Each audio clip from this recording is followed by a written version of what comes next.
के इतिहास देख लो आप,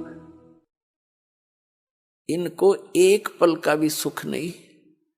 वही विष्णु जी श्री राम रूप में आए थे,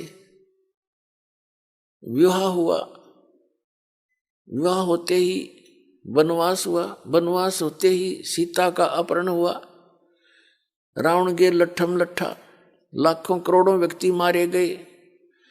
जब तब सीता को छुटवा कर लाए, आने के कुछ दिन के बाद ही उसको घर से निकाल दिया किसी आम व्यक्ति के कहने से। यह सब की बुद्धि काल के हाथ में है और संस्कार वश बंधी पड़ी है। नारद जी ने श्राप दे दिया विष्णु जी को कि तू एक जीवन अपने पत्नी के वियोग में जीवेगा। फिर ये भगवान खा करे, जब नारद का वो श्राप इसके ऊपर असर कर गया, ये काहे के भगवान फिर भगवान पर असर करे। सीता जी की अग्नि परीक्षा करके श्री रामचंद्र जी वहां से लाए थे, यदि तू कलंकित हो चुकी है तो अग्नि में जल जाएगी, टंटा कटेगा तेरा, और यदि अग्नि में नहीं जली तो तू निष्कलंक है, रावण से ने छुआ नहीं तुझे। ऐसा ही हुआ, अग्नि परीक्षा में खरी निकली सीता, और फिर घर ले आया सबके सामने परीक्षा करके। एक धोबी ने कह दिया चंद वर्षों के बाद, अपनी दोपन ने पीटा था, कहने लगा मैं दशरथ के बेटे जैसा ना हूं। रामचंद्र का रावण के पास रही सीता, उसको घर पर रख रहा है। उसकी पत्नी 2 दिन घर से लड़कर बाहर चली गई थी अपने मायके, तो उसको कूट रहा था और कह रहा था कि मैं रामचंद्र जैसा ना हूं, दशरथ के बेटे कैसा। कि 10-12 वर्ष रावण की पास रही, फिर घर पर रख ली, जब भेज दूंगा तेरे घर पे। वह बात रामचंद्र जी ने सुन ली। इस बात पर सीता काट दी, लोग मेरी निंदा कर रहे हैं। संत कहते हैं लोक लाज ना कीजिए निर्भय हो रही है, अपनी सच्चाई पर दृढ़ रहना चाहिए था। कहते जाओ लोगों का क्या कहने का, जितनी मुंह उतनी बातें। तो क्या फैसला लिया उसने, अपनी गर्भवती पत्नी को घर से निकाल दिया और उस नाम पूजे। आप पे सुखी नहीं हो राम, जिसकी पत्नी बालक कहीं पर किसी ऋषि के यहाँ आश्रम में पल रहे हैं और वो राजा बना बैठा है, सपने में भी सुख नहीं उस व्यक्ति को, चाहे कितनी बात बनावे। फिर वही श्री कृष्ण रूप में आए विष्णु जी।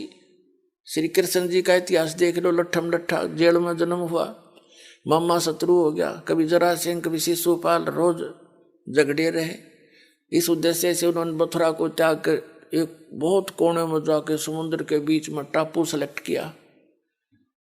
इन दुष्टों के झगड़े से बचाव के लिए कहते हैं राड से बाढ़ अच्छी। वहां रहने लगे।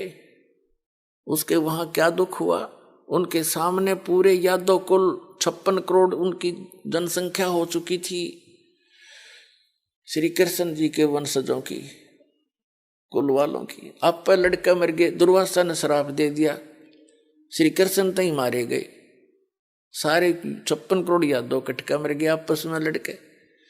तो पता क्या संरक्षण दिया श्री कृष्ण जी ने उनको।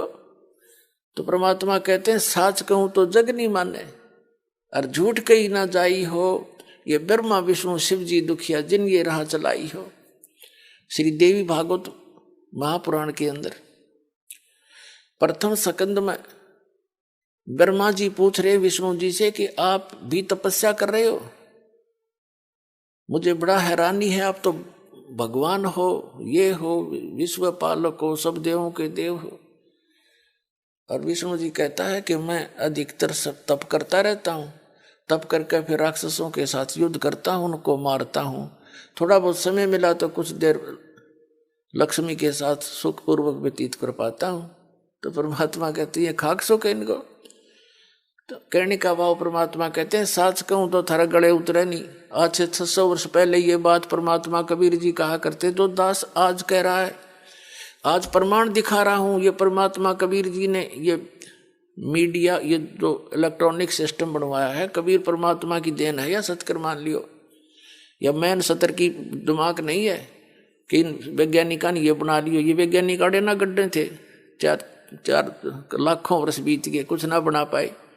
ये आपके लिए बनवाया है कि मेरे बच्चे, मुझे पहले आपको शिक्षा दी, शिक्षित किया पूरे विश्व को, और फिर ये इलेक्ट्रॉनिक सिस्टम, सैटेलाइट, इंटरनेट बनवा के आपको घर बैठे संदेश दिवा रहे हैं इस दास के माध्यम से। देखो ये इतिहास है, ये इनका